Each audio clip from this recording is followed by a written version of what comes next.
నమస్తే,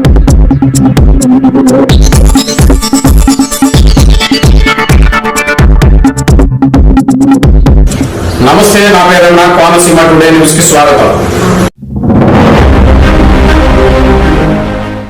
ఈ ఉన్నటువంటి చిన్న ఎన్టీఆర్ దగ్గరికి వెళ్ళి కాళ్ళు పట్టుకుని అతను తీసుకొచ్చి మీరు గుడ్డిగా ఆలోచన లేకుండా ఈ దొంగ ఎన్టీఆర్ కుటుంబానికి ద్రోహం చేసినటువంటి ఈ దొంగ చంద్రబాబు నాయుడు ఈరోజు జూనియర్ ఎన్టీఆర్ ని ఐటీడీపీ సోషల్ మీడియాలో తిట్టిస్తూ ఉంటారు. చంద్రబాబు నాయుడు భార్యను మేము తిట్టామని చెప్పి పబ్లిసిటీ చేసుకున్నాడు, 7 సైడ్ శోకాలు పెట్టాడు. ఎన్టీఆర్ ఏమని చెప్పాడు?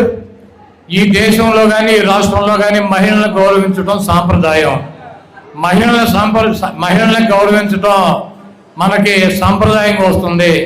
రాజకీయాల కోసమో ఇతర అవసరాల కోసమో మహిళల జోలికి వెళ్తాం మంచి పద్ధతి కాదు. ఇటువంటి వాటిని నేను ఖండిస్తున్నానని చెప్పాడు. మహిళలంటే ఈ రాష్ట్రంలో ఉన్నటువంటి మీ భార్యలు, మీ అక్క చెల్లెళ్ళు, మీ తల్లులు అందరూ కూడా ఉంటారు.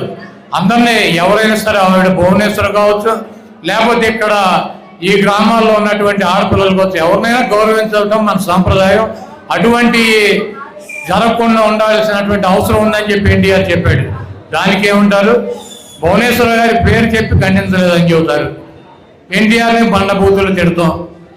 ఎన్టీఆర్ పేరు మీద ఉన్నటువంటి ఎన్టీఆర్ హెల్త్ యూనివర్సిటీ పేరు మారిస్తే ఎన్టీఆర్ చెప్పింది ఏముంది? ఎన్టీ రామారావు, రాజశేఖర రెడ్డి గారు స్వయంగా ప్రజల్లో పేరు ప్రఖ్యాతులు తెచ్చుకున్నటువంటి గొప్ప నాయకులు. రాజశేఖర రెడ్డి గారి పేరు పెట్టినందువల్ల, ఎన్టీఆర్ పేరు తొలగించినందువల్ల రాజశేఖర రెడ్డి గారికి వచ్చేటువంటి లాభమో గౌరవం లేదు.